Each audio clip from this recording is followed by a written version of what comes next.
Gopijana Ballabha Girivardhari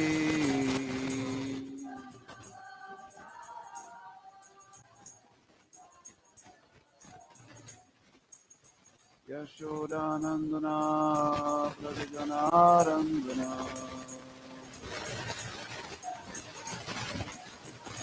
Yamunatira Vanachari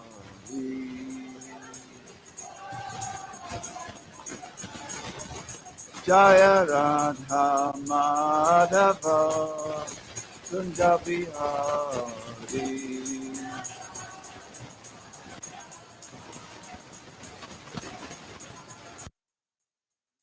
Radha Madhava Kunja Bihari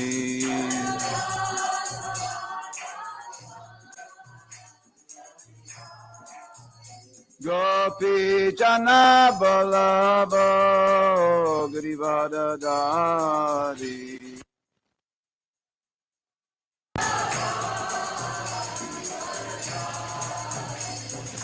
Yashodanandana Braja Jana Ranjana Yamuna Tira Vanachari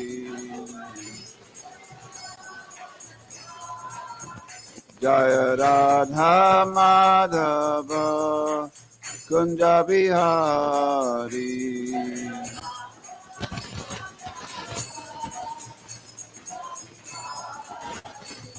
Jaya Radha Madhava Kunja Bihari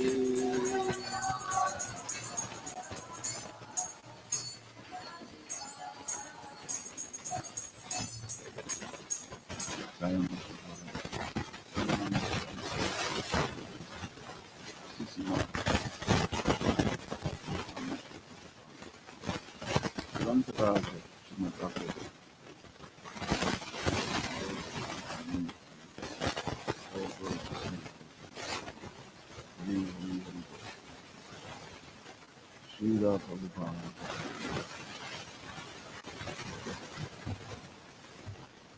How is everyone this morning? After your intense austerities yesterday. You'll be delighted to know that today, on the official Vaishnava calendar, is not Vaishnava. So it's a joy. as usual. Can somebody please supply me the book? There's the book Bhagavat and the screen Bhagavat. Don't forget the book Bhagavat.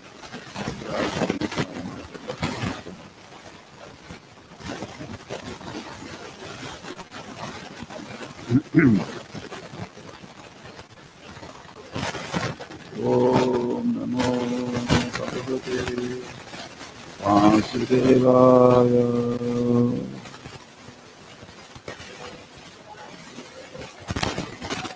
Om Namo Bhagavate Vasudevaya.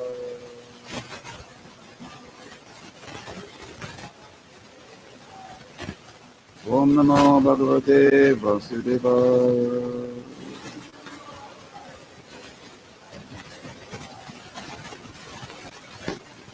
Just a second.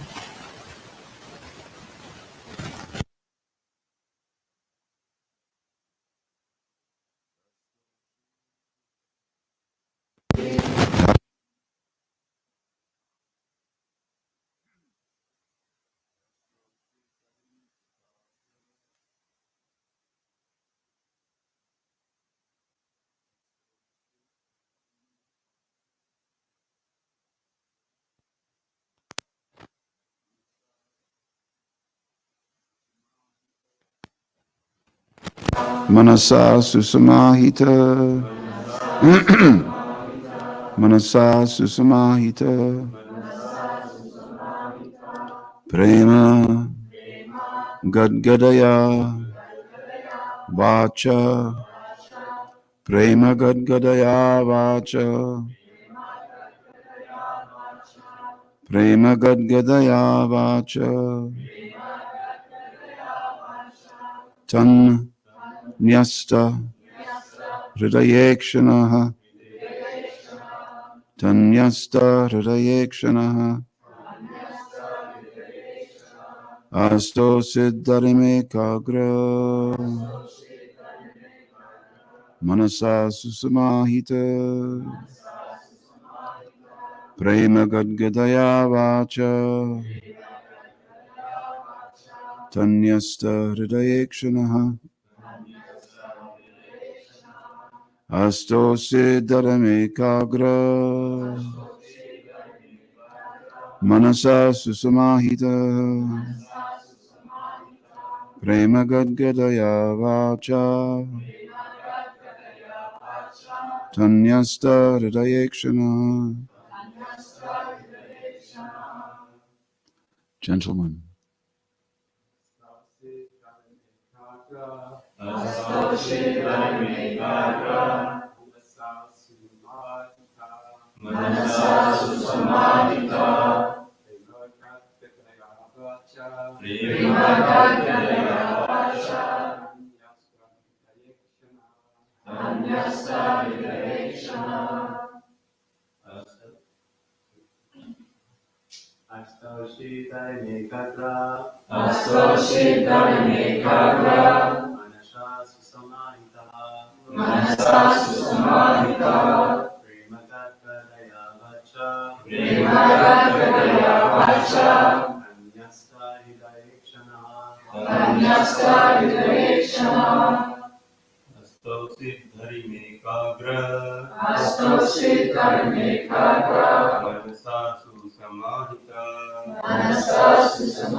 Ladies.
Astoshit.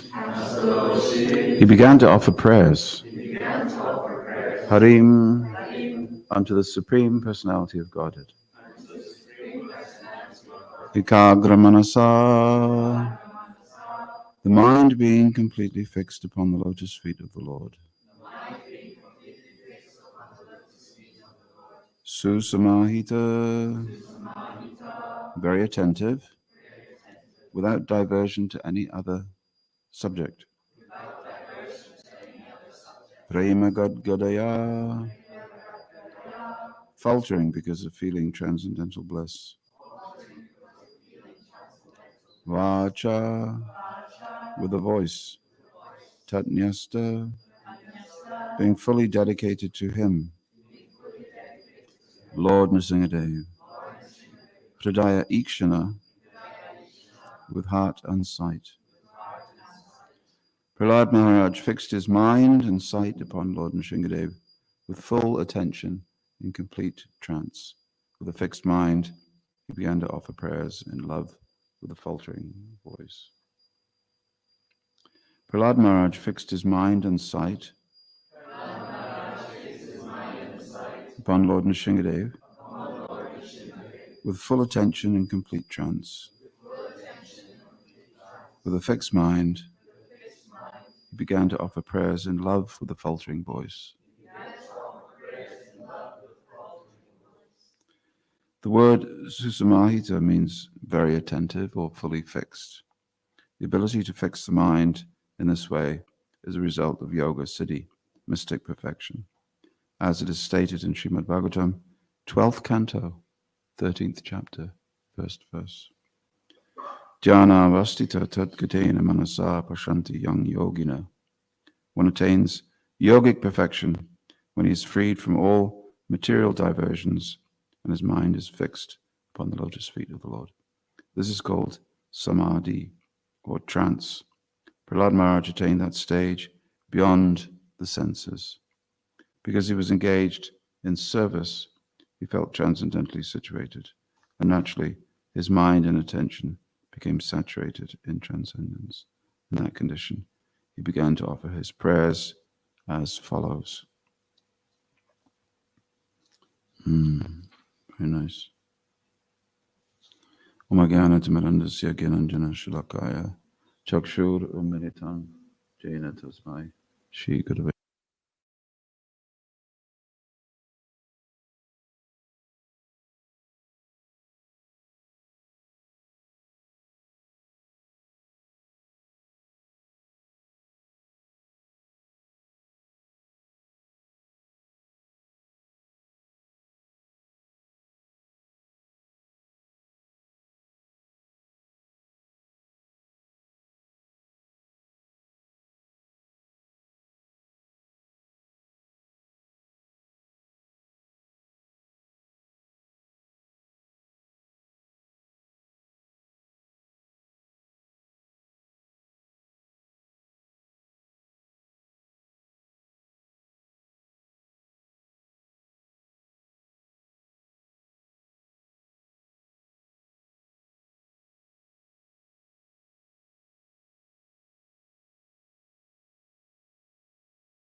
as Krishna says in Bhagavad Gita, we carry our different conceptions of life, like the wind carries the fragrance of roses.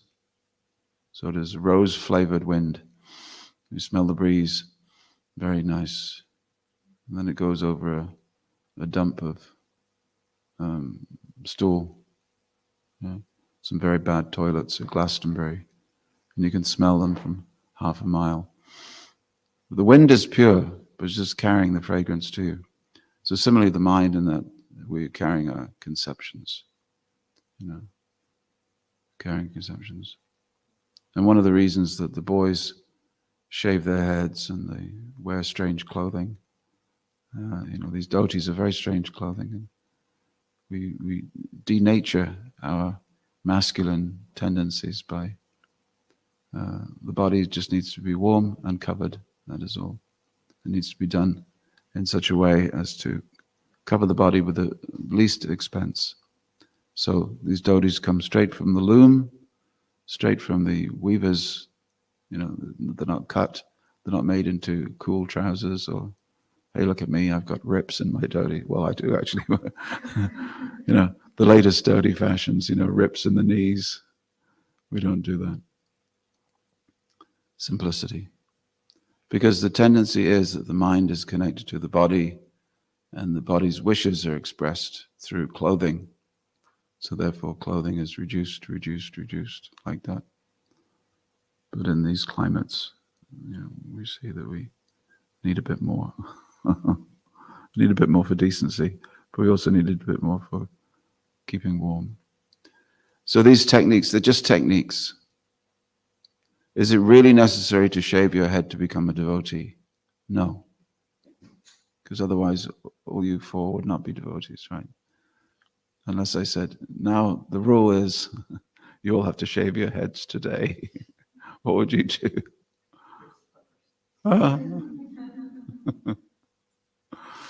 So, is it really necessary to wear tilak to be a devotee? Is it really necessary to wear a dhoti to be a devotee? Is it really necessary to? And you can go down through the list and you can say, not really, not really, not really, not really, not really, not really. And if you're left at the end with absolutely nothing, you see. It's like the man. The man was sent out by his wife, and she said, can you go and buy some ghee in the market in India? Go buy some ghee from the ghee wala. So he said, yes, my dear. Very faithful, subdued husband. He said, yes, my dear, I'll go and buy some ghee. So he went out to the ghee seller, and the ghee seller said, oh, my ghee is so good. You've come to the right place. My ghee is so there's no lumps, no bumps, no additives. It's completely pure. See, when I pour my ghee, it pours just like oil. So the man was thinking, well, if he says that his ghee is like oil, oil must be better.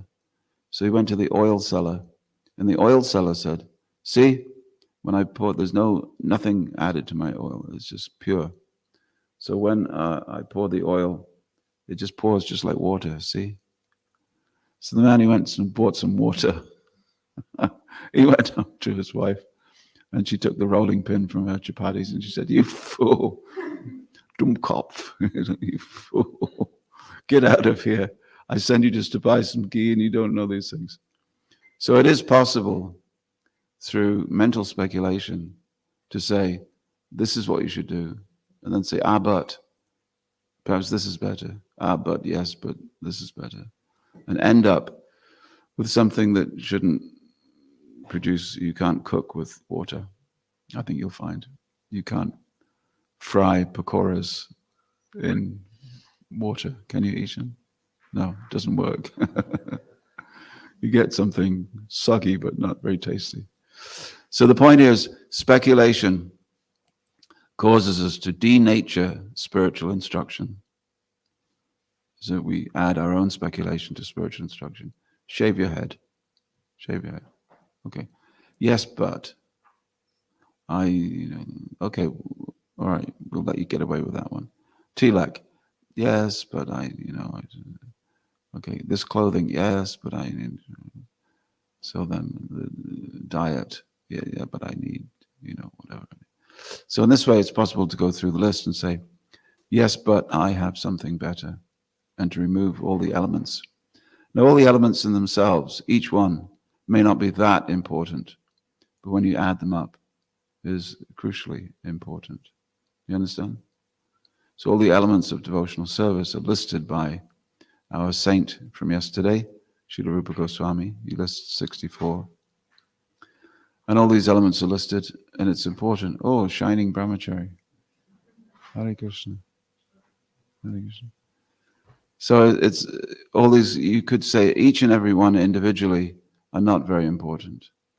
But when you add them up, the composite is very essential. What's everybody looking at? Is that the verse? You could turn it off if you like. Yeah. So I hope that's understood. So it is possible to go through the different lists of items in your life. What have you agreed to sign up to? You know, what have you agreed to sign up to? You see, sometimes periodically we look at that and you think, well, do I need to do this? Do I need to do that? Do I need to do this? Householders are very good at this sort of thing. Brahmacharis not so good. Brahmacharis means just do what you're told. In fact, brahmachari definitely means do what you're told. That was a school of philosophy I was introduced to when I first became a devotee.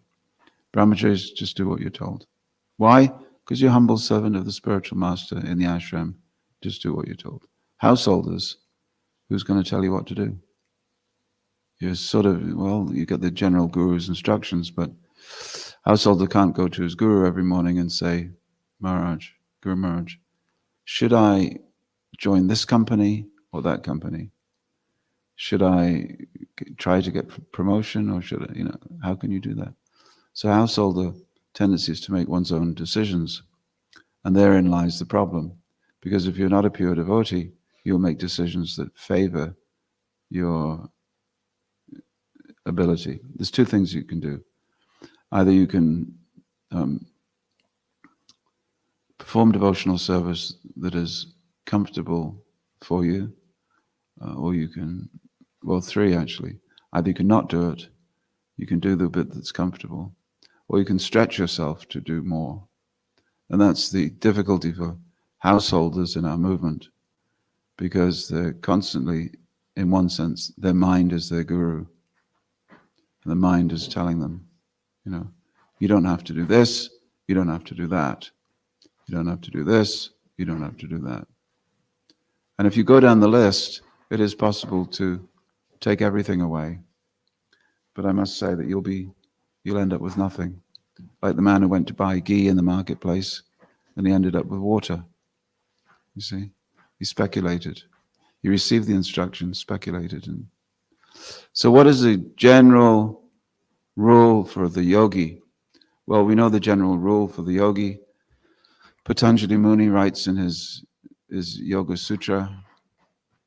Patanjali Muni has a very, 196 verses, techniques of performing yoga.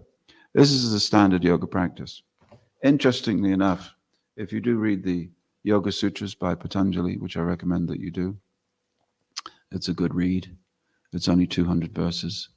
Some very nice commentaries, one by one Prabhupada disciple called Professor Edwin Bryant. He's written very nicely there. And you'll see that this particular path of yoga, which leads to samadhi, has all the ingredients. So you have to find a quiet place where you won't be disturbed. Okay, standard yoga technique. Don't be disturbed. Find a place where the mind will not be disturbed. We find here that Prahlad Maharaj attained yoga siddhi by following the process of yoga. It was the conclusion of something that he'd done, but the surprise is how he did it. Jai Ho, Jai Ho, Jai Ho. Hari Hari Bol. Prabhupada Pran Ki Jai. So, the standard path of yoga is the mind will always be disturbed. Always disturbed. Mind is always disturbed. It's always doing its sankalpa and vikalpa. Sankalpa means, I want this, it'll be good for me. Vikalpa, this won't be good for me. And so the mind is flitting several times in 30 seconds actually. Scientists say that the mind is flickering every 10 seconds. Something new pops up. So the mind is always accepting and rejecting. So when there's a constant flow of things and people and places and duties and decisions to make, it's difficult for the mind to be peaceful. But that's the call for the yogi, to go into a place where nothing changes. If you go from a place where everything changes all the time, and you go to a place where nothing changes at all, then the mind becomes peaceful. Okay? That's the standard yoga technique. So you go, you take yourself to a place where nothing changes. Okay, I go to the mountains. Well, the mountains don't change. Trees, they don't change. The river doesn't change. Okay? So you're peaceful. The mind is peaceful, a little more peaceful. That's why people say, I like to get out into the country. It's so peaceful. Yes, because your mind is not constantly disturbed. One of the difficulties in British culture was that after the Industrial Revolution, in the middle of the 1800s, people came from the countryside into the city. Crime went up, diseases went up, everything went up, because we're not really designed to fit into cities. We're not ants, termites, or bees. We like a little peace, because the whole point is to achieve mental peace. So after mental peace, we sit and we think. Well, what do we think about? Well, what do you want to think about? You want to think about God, okay? So atato brahma jigyasa. So you think about the absolute, study some philosophy, and then you meditate on God within. So then in order to help you do that, now you find that you've sat down, your mind is completely restless, okay? I've come here to the mountain to meditate, but oh my God, I'm thinking more about this and that and what I should be doing today. And did I pick up those carrots? Should we have cabbage on Tuesday or not? So I'm sitting in the mountain meditating. So in order to still the mind, one has to be comfortable.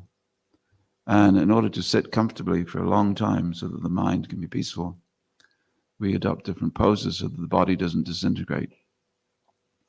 Otherwise, during meditation, the mind will be very peaceful. Sadly, your liver and your kidneys will disintegrate because you're unhealthy. So the yogi has to think about his health. So he does asanas. And with the asanas, he does pranayama. Pranayama is the control of the air. When people get very afraid, when they have a panic attack, what's the first thing you tell them? You say, just breathe, breathe, breathe. Oh God, I'm so breathe. I'm so okay. Slow down your breathing, slow breath, slow deep breaths through your nose. Is that better? Yeah, that's better. First thing, if you want to bring the mind under control, breathe deeply. Usually we do not breathe deeply. We breathe here. Particularly women breathe up here.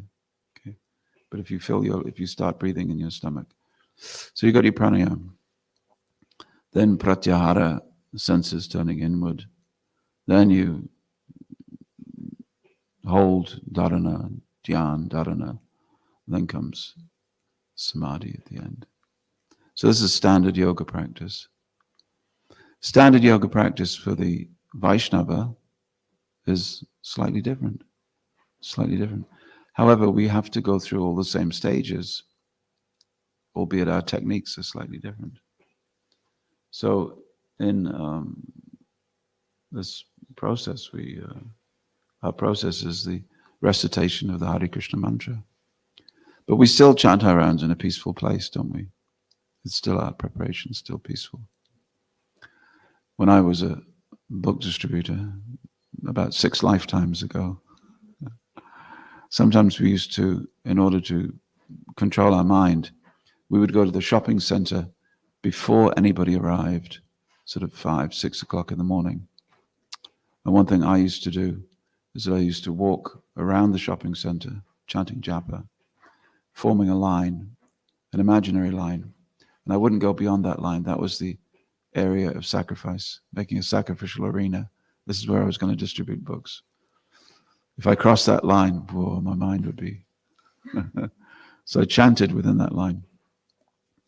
And then you feel that you've created something, some yagya space, Because during the day, distributing books, the mind is subject to so many things. So give yourself a fighting chance. So we would chant. Now, sometimes the sight of someone chanting in a shopping center is not the most reassuring for, local people. One day we'd been given some striped blankets, and it was cold. So these striped blankets, we were very grateful for them. But one of our devotees, he sort of had a slight speech impediment. So when he was chanting, it would be like that. And then he was wearing a striped blanket. And he was at 5 o'clock in the morning sitting on a bench in the shopping center, getting ready to do his books for the day. So the stripy blanket with his speech, he was chanting very loudly, and his head was going like this. And of course, he was arrested by the police. Police had a great day. And they came to the van, and of course, as police do, they strip searched the van. And our morning was completely mentally disturbed. But under normal circumstances, it was a good practice to prepare ourselves for the day. So this business of chanting peacefully so that you can be in a place where it's very agitated. We see that the Bhagavad Gita is all about coming to a point of peace so that you can be in a really agitated situation. What's the most agitated situation you're ever going to get? Well, I suggest it's when people are shooting arrows at you and trying to kill you with their swords. Mahabharata is full of gory descriptions, like running underneath an elephant with a sharp sword and running from the front feet to the back feet and the heap of intestines falling out. These are the warriors cutting off heads 3 at a time, shooting arrows that paralyze the nervous system, fire bombs, and people screaming and pools of blood. We don't get there because the Bhagavad Gita stops before that point. But just after the Bhagavad Gita, it's hell. Or in Arjuna's case, it's heaven. Because how does Arjuna is peaceful, you see. He's so peaceful that in one sense, in order to serve Krishna, he even forgets his position as the servant of Krishna. Krishna's doing the chariot. The left foot, right foot.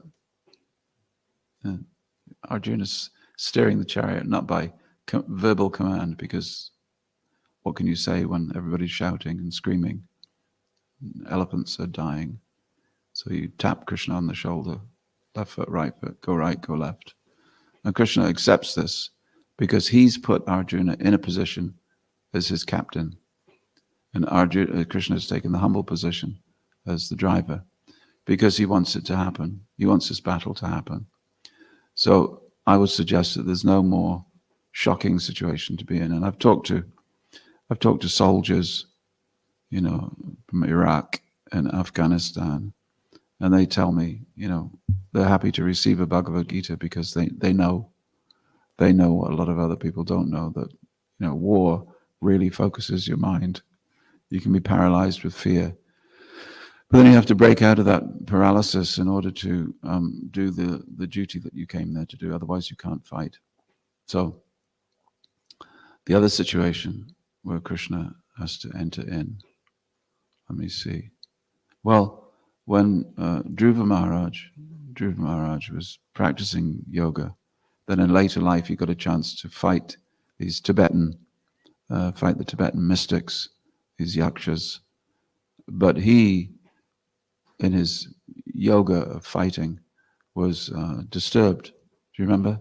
He became so angry that Lord Brahma had to come and say, chill out. You don't kill too much. Fighting is all right, but you've gone over the limit. Another situation? What's another situation? Yeah.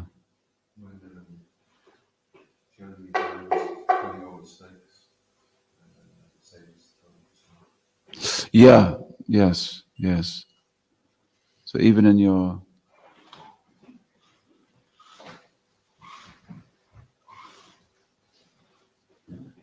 so there are situations where even the mind gets the better of you, but generally speaking, with uh, samadhi, samadhi means that you become.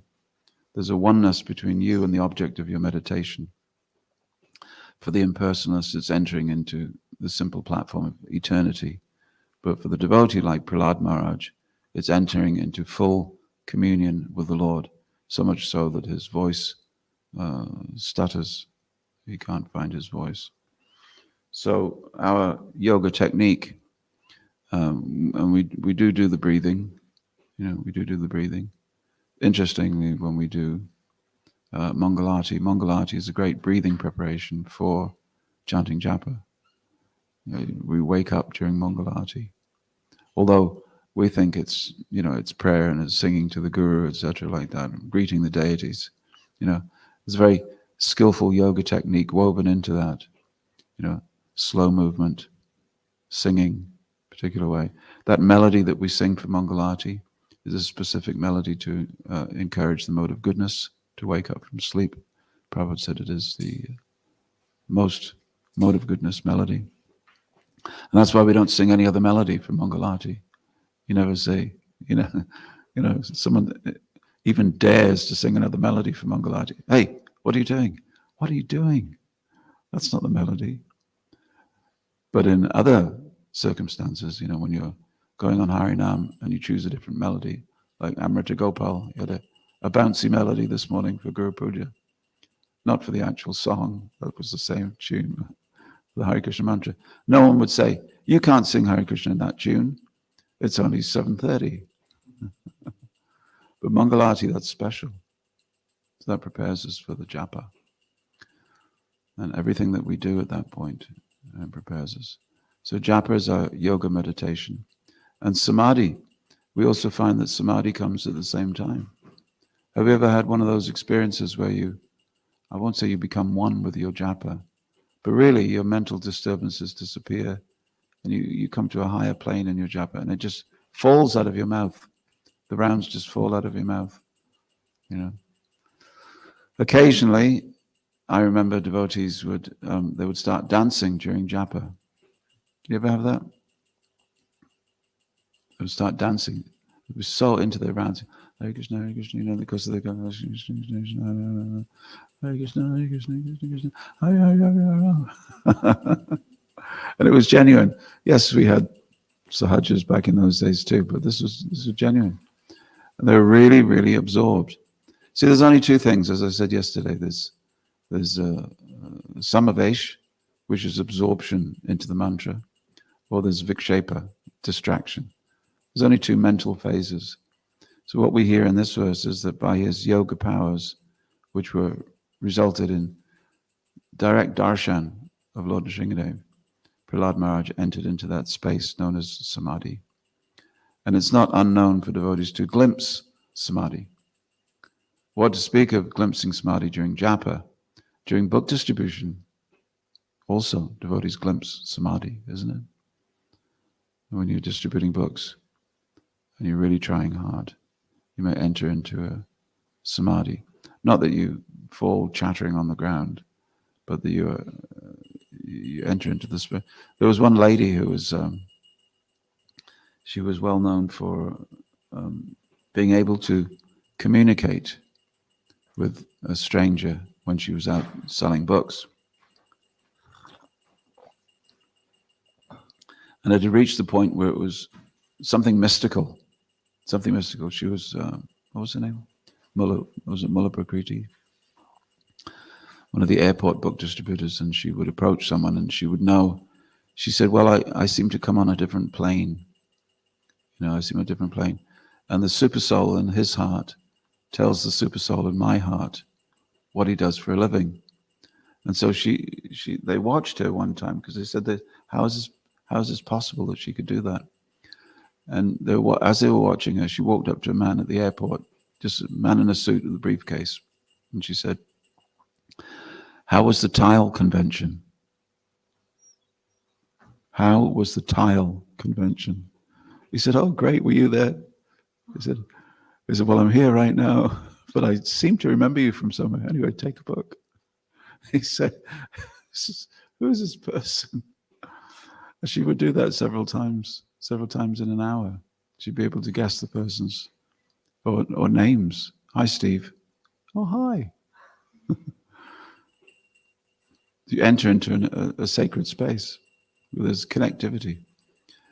Material consciousness means that we're all disconnected from each other. It's fragmented consciousness. But spiritual consciousness is a great sense of being interconnected.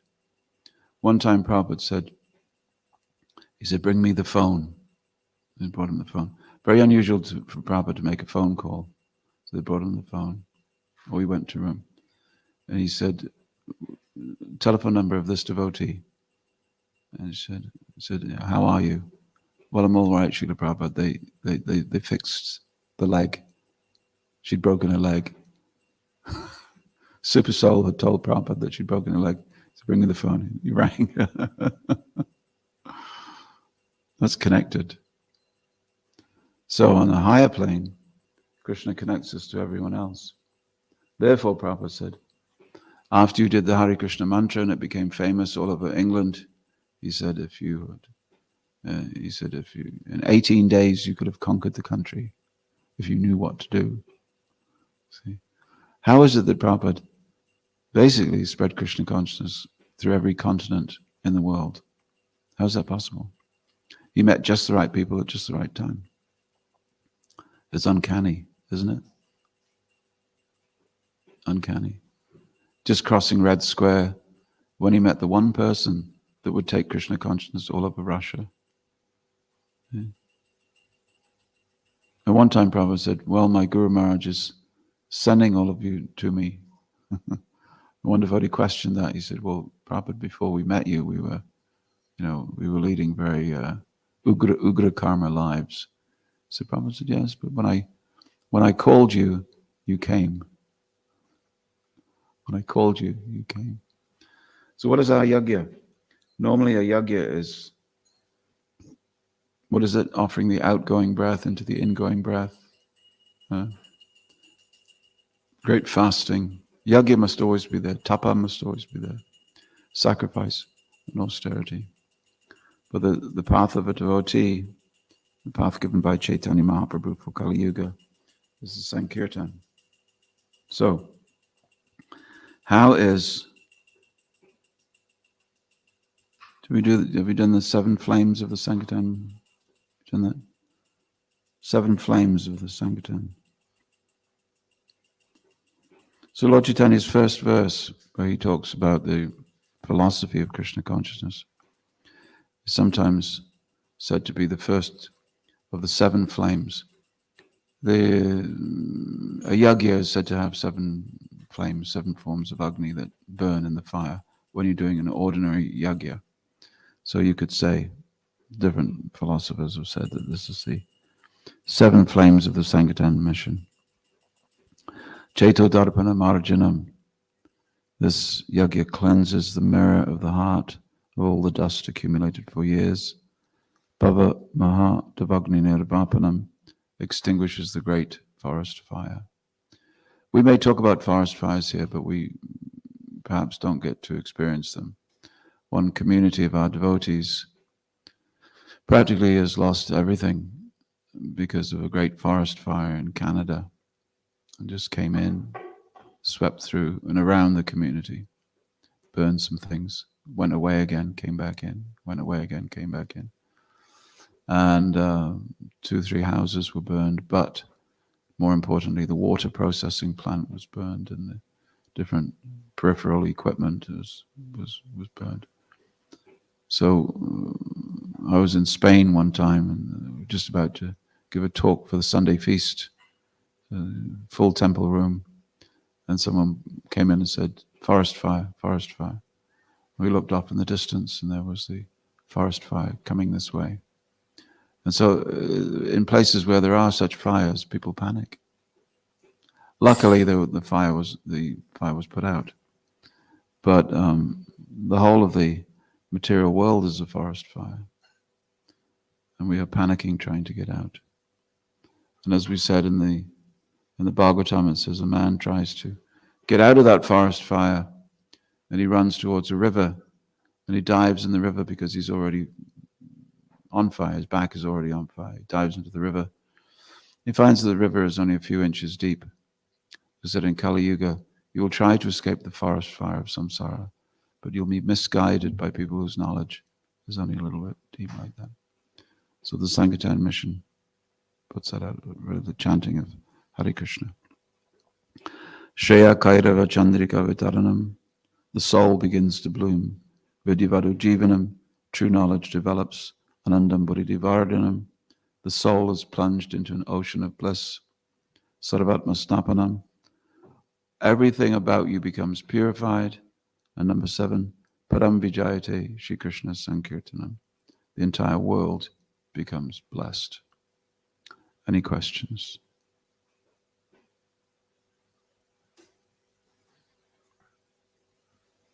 Discussion points? Not on that, the whole class.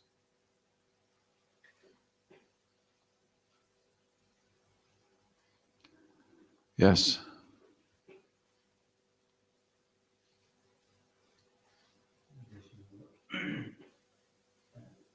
Prahlad Maharaj, he is about to offer his prayers and he's having this ecstasy and attentive speech, faltering voice. Yeah. Is it possible in a material body of this 5 material elements and all to experience such a loving ecstasy? Can one experience like Krishna pains, say, in this body? Yes. When Prabhupada first came to America, he described the 8 symptoms of ecstasy in chanting the Hare Krishna mantra, the Krishna consciousness, as a result of chanting the Hare Krishna mantra. You would have these 8 symptoms of ecstasy. And this was even made into a leaflet distributed in the 1960s. I guess the devotees of the time thought that it would be very attractive to people to have this sort of, ecstasy taken over. I was saying just the other day that the 1969 or 70, when the Hare Krishna mantra was made into a single, it came with a slip of paper inside saying, warning, do not chant for too long. This mantra will bring about a state of ecstasy. So all the kids, they were, instead of sniffing glue, they were chanting Hare Krishna. My friends were inside the classroom and they kept me out.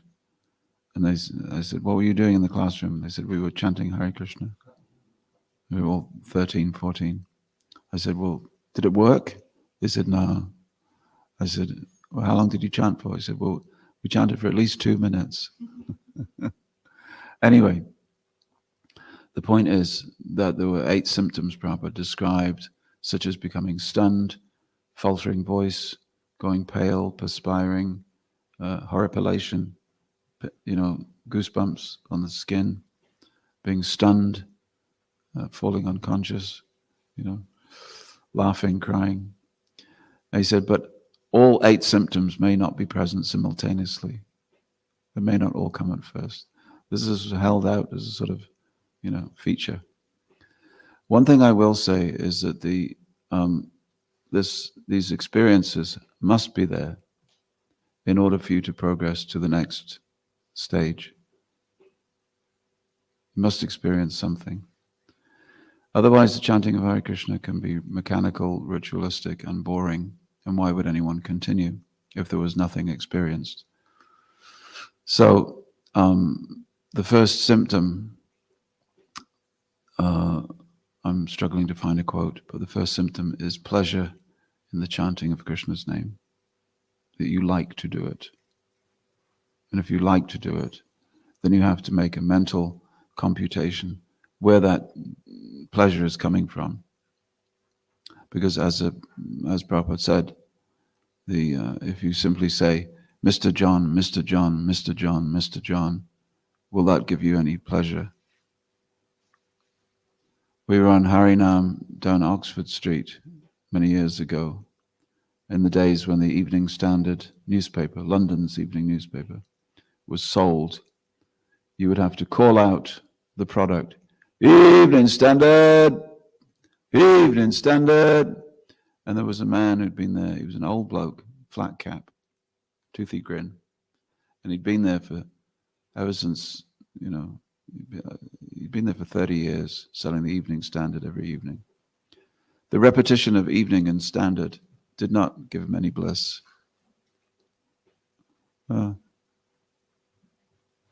Neither does standing in a terrace full of people coming, come on you blues, Liverpool, Liverpool. This song does not give bliss. It's conditional. If they score, you have bliss, but it's transitory. Transitory. And it's not bliss, it's not anandam, it's sukham. There's a difference between happiness and bliss. Bliss is ananda. Happiness is sukha. Sukha is always followed by dukkha. So we see that the results of chanting the Hare Krishna mantra is to chant more. So there must be something in these 3 words that other 3 words do not contain. Pick any 3 words you like. Okay. There's now an app that you can get that will describe where you are, anywhere on the surface of the planet. It's called What 3 Words? And you have 3 words like pencil, grass, midget. And that tells an ambulance or a helicopter that you're exactly on the top of Lesmahago Hill.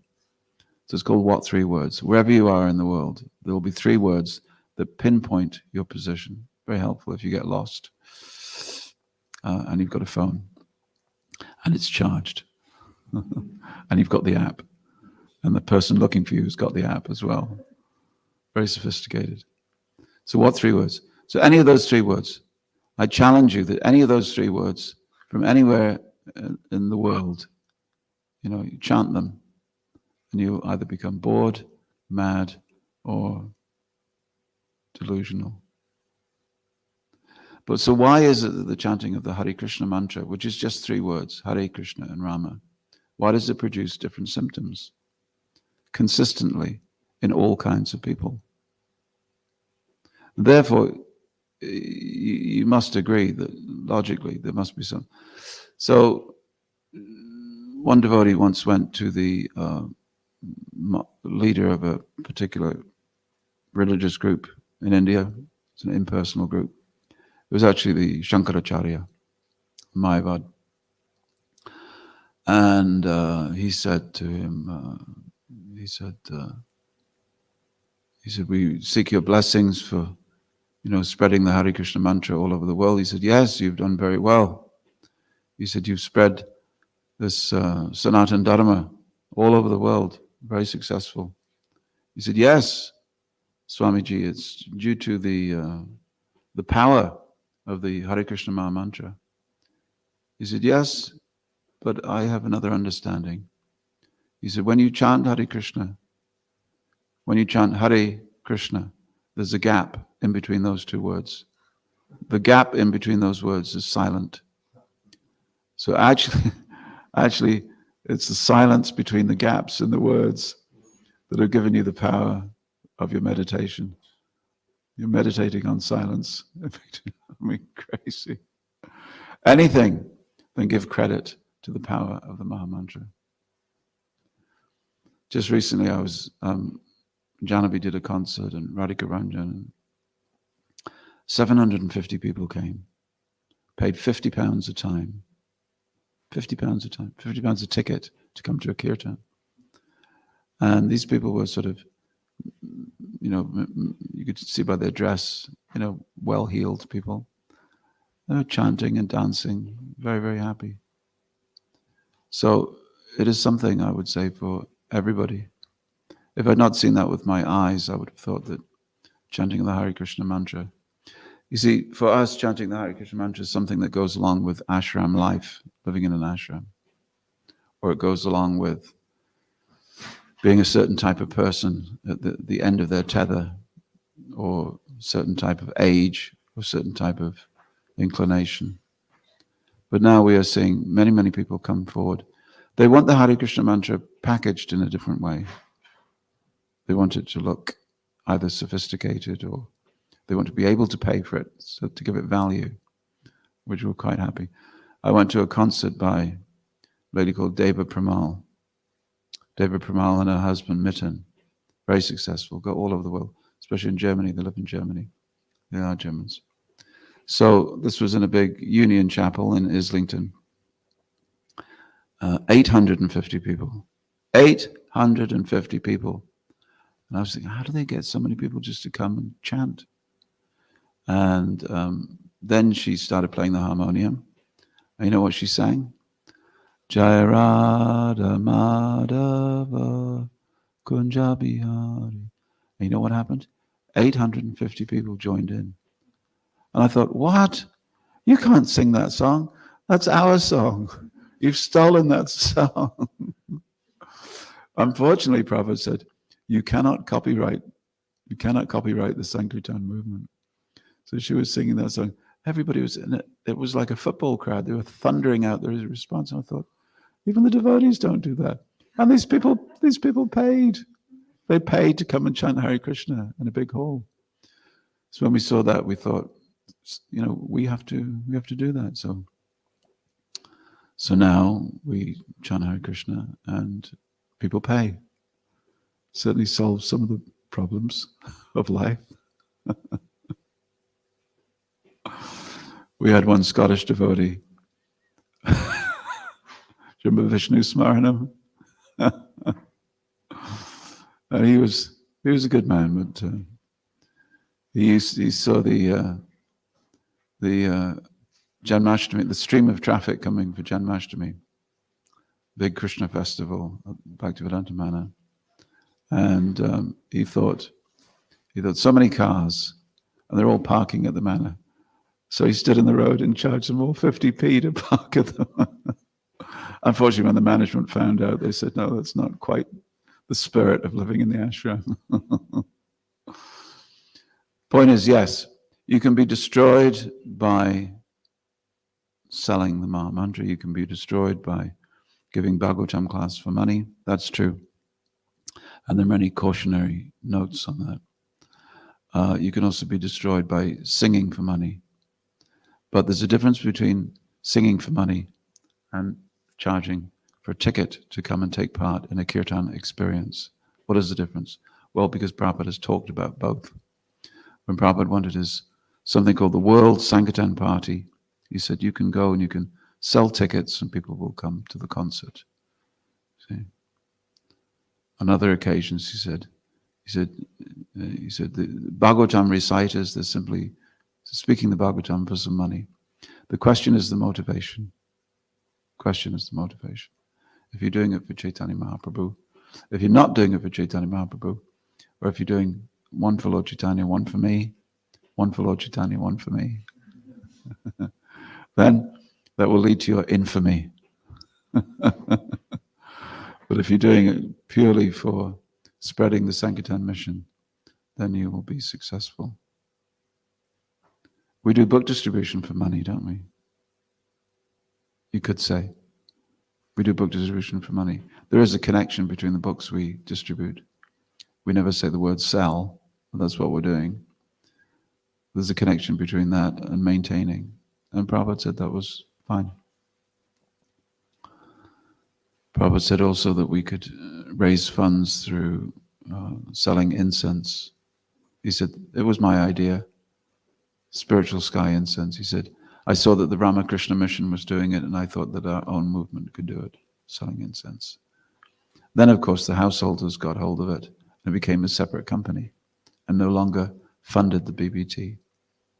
So we have to be careful about our motivation. But to take the Hare Krishna mantra, we will even ask someone like Mr. George Harrison to turn it into a record and sell the records. See? That's also funding. So yes, these symptoms can come. But as I said the past couple of days, these things come as a spurati. Spurati means a unique spiritual glimpse that comes to you. And it may come to you as a result of having done something, and it may come as a result of not having done something in particular, but it may come as a gift of grace. And I do believe, although I have no verses to support my claim, that our path results in Krishna occasionally giving glimpses in the form of a distinct pleasure in chanting or distinct pleasure in Bhagvatam. And I've had it to me happen to me, and any devotee who's been a devotee for a long time, they've caught a glimpse, isn't it? When I remember being a young man and we used to read Bhagvatam in the morning in the truck, Sankirtan truck. And one morning we were reading about the sages being gathered. They were gathered in a forest. And overnight we'd parked the Sankirtan truck in a forest.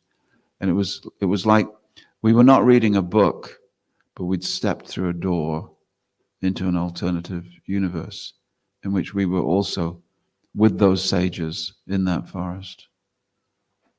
And that memory, it was so, my skin was tingling. And it was just an amazing experience. And these experiences, really you're meant to have them often enough that they propel you into the next stage of your devotional service. If you miss one or two, it's like, it becomes difficult to continue. But as you progress, they become more frequent. Until they all, you join up the dots, and that's called samadhi, where at every moment you're seeing Krishna. Therefore, Prabhupada said, in answer to I said to him, I think I said this the other day, they said to him, how is it that you can answer these skeptics and the critics and the atheists and the scientists with such conviction? He said, because behind them I see Krishna standing. He said, just like a blind man comes and tells me there is no sun in the sky, but above his head I see the sun shining. So similarly, someone tells me there is no such thing as Krishna, but I'm seeing Krishna face to face. You see? Prabhupada could do many, many things. There was one devotee, one sannyasi, and I'll finish.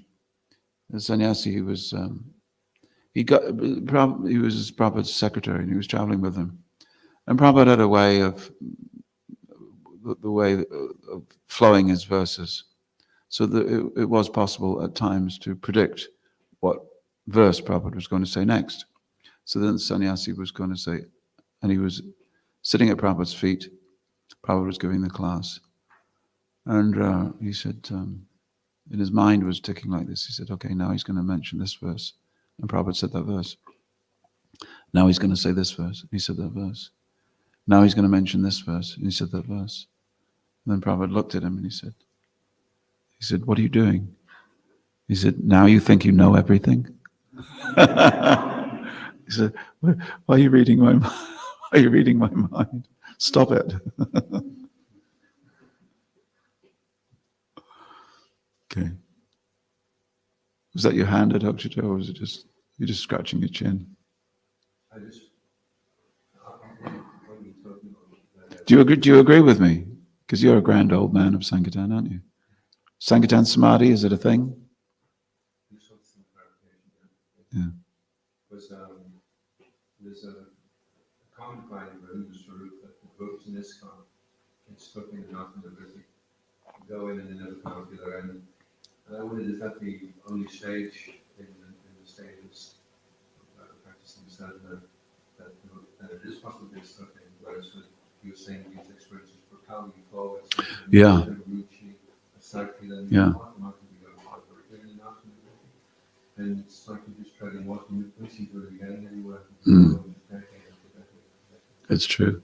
That's true. Have you had that experience?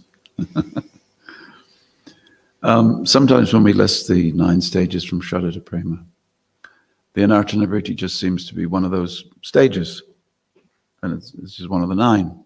We make a reasonable calculation that this is my age now, and this is my age, reasonably age when I die, and I'll divide that up into 9, and then all the stages will be. So I expect Anartha-nivritti to end on a wet Tuesday afternoon in 2032, when I've chanted X number of rounds and, I've been a devotee for such a long time.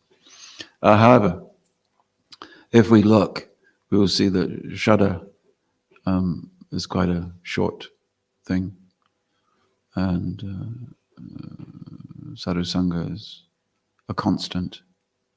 Bhajana Kriya is a constant. But the beginnings of Bhajana Kriya is quite quick. Somebody got initiated yesterday. This formally marks his beginning of Bhajana Kriya. So they are of different lengths. So Anartha-nivritti is the stage in which we are required to become as purified as possible. But what comes next after Anartha-nivritti? Nishtha, being fixed. So I see, or if you go to Vishwanath Chakravarti Thakur's discussion on these stages, Madhurya Kadambini, you will find many descriptions of the phenomenon of Anartha-nivritti, and how, as you progress through it, it becomes even more subtle, even more refined, until at the end of Anartha-nivritti, we're really struggling with the mind only. And gross sensory deviation is limited. But it's a hard struggle. Can I tell you when it will end? But if you read the Madhurya Kadambini, it is both enlightening and disappointing at the same time, because you try to find your particular situation there, and you realize, yes, Anartha-nivritti could be stuck for a long time. Then I think you need a drop of nishtha. Need a drop of nishtha and a healthy dose of ruchi. And without that, you cannot continue on the Anartha-nivritti. Isn't it, Anartha-nivritti can go all the way up to bhava? In other words, you're getting a taste, but you still have purification to do. It's not that it's a neatly segmented period and you stop clearing attachments. As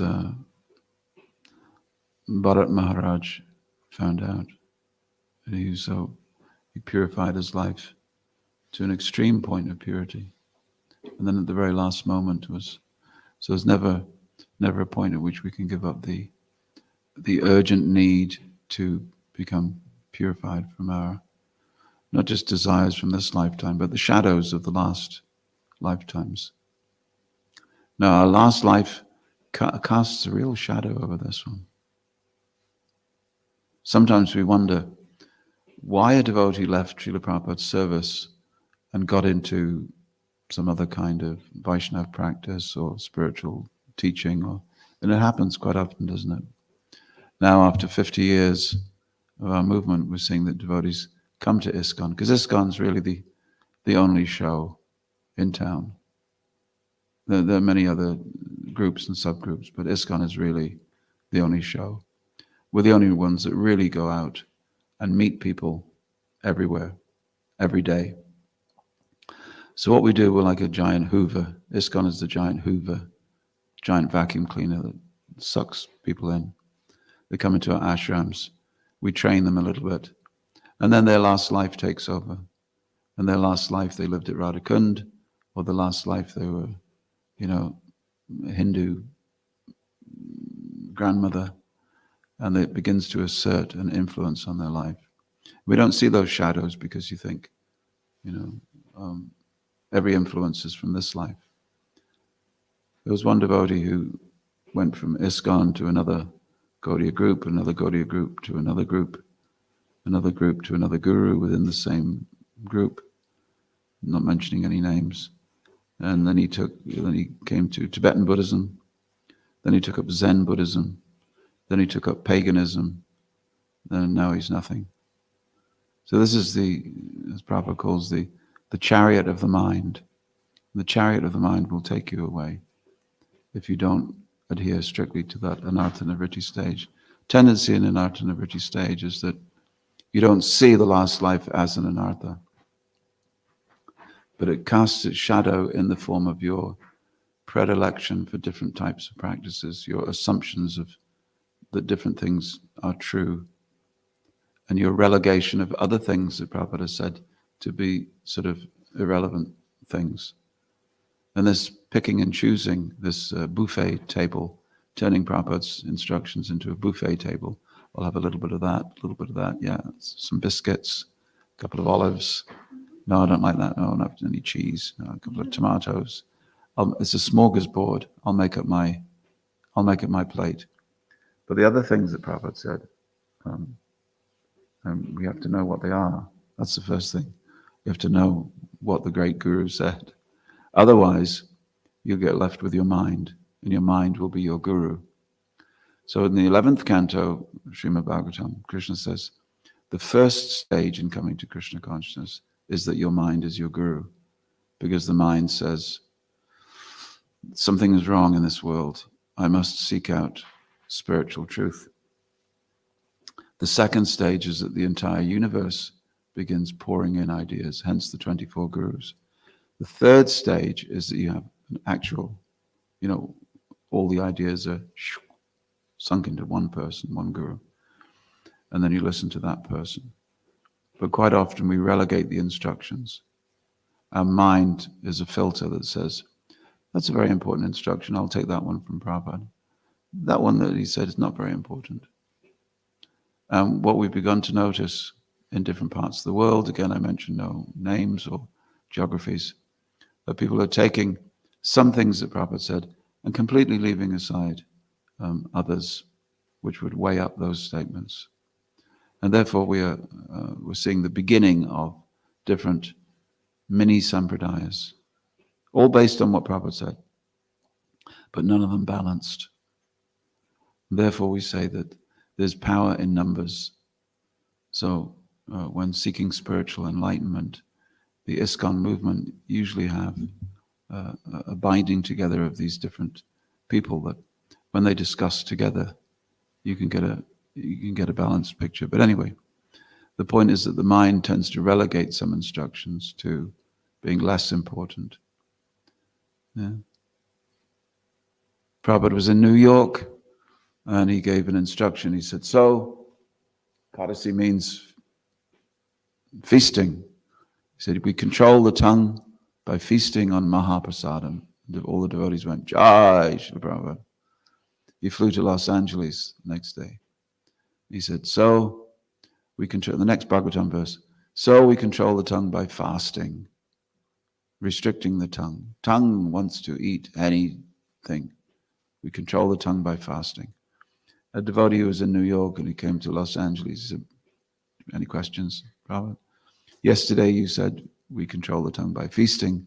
Today you said we control the tongue by fasting. Which is it? Prabhupada said, he said, you listened to me yesterday, you listen to me today. Meaning, the Guru's instructions will always be will always be balanced, like this. There's a man in Vrindavan and he takes a sheet of metal like this, okay? And he makes a fist like this, and inside he's making a lota, making a cup. So he puts his feet like this, and he takes his hammer. With his hammer it goes tuk, tuk, tuk, tuk, tuk, tuk, tuk, tuk, little tiny, like this. And eventually the hand on the inside will form the bowl of the cup. So the Guru fashions the disciple like that. On the inside, he supports the disciple with his love. On the outside, he corrects the disciple with little tiny hammer. Big hammer, you'll crush the pot. Okay? Even small hammer, If there's no hand inside, the cup won't be formed. So the love must be there, but also the correction. Both things must be there. Otherwise, the disciple won't be shaped. But if there's an incoming little tap, or if there's no one to tap you, sometimes people take initiation, and that's it. That's it. It's almost guru tyag. Guru tyag. They take initiation, but they don't want the hammer. Or they take initiation and they just want the love. Isn't it? We want the love. Well, how does the mother show her love for the child? Don't run out into the street. Okay? That shout comes from love because she wants to protect her child from the cars. So sometimes the guru will shout. Sometimes it'll just be a little hammer. But without that in your life, what do you have? No tap, tap, tap. So it's very difficult sometimes. We want a relationship with a figurehead person, but we don't want a relationship with an instructor. Or the person is instructing, but that's not very important. What he says here is not very important. What he told me to do is so there are different schools of thought developing now as Prabhupada recedes into history and the Prabhupada disciples die off. What's happening is that Prabhupada is relegated to a historical period. And therefore people are saying things like, well, Prabhupada was a Victorian, he spoke like that. He grew up in India in a certain period, and we don't have to take that seriously now because now we need a new voice. Or Prabhupada said these things because certain psychological, social factors were going on in Indian society at the time. Or another one that's coming out from India. Well, Prabhupada said that, but he was dealing with, drug users, hippies, and if he really was dealing with people like us, he would have said something else. And I think I know what he would say. What he would say is this. That's what I think. So instead of having a guru, you have I think, which means your mind has become a guru. You see how it works? So therefore, anartana vritti means disciple means discipline. That's what it means. Either in an ashram or outside the ashram, everywhere that has to be something that's a constant feature of life. Never too much to break a disciple, but never too much to allow the disciple to become fat, ignorant, and lazy.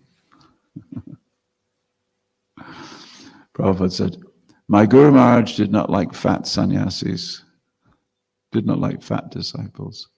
He was rough and tough, Bhaktisiddhanta Saraswati. Right, we should stop. Hare Krishna. Hare Krishna. Srila Prabhupada ki jai. The undiluted Srila Prabhupada ki jai. The unmentally processed Srila Prabhupada ki jai. Hare Krishna. Kripomoya, his very life is given to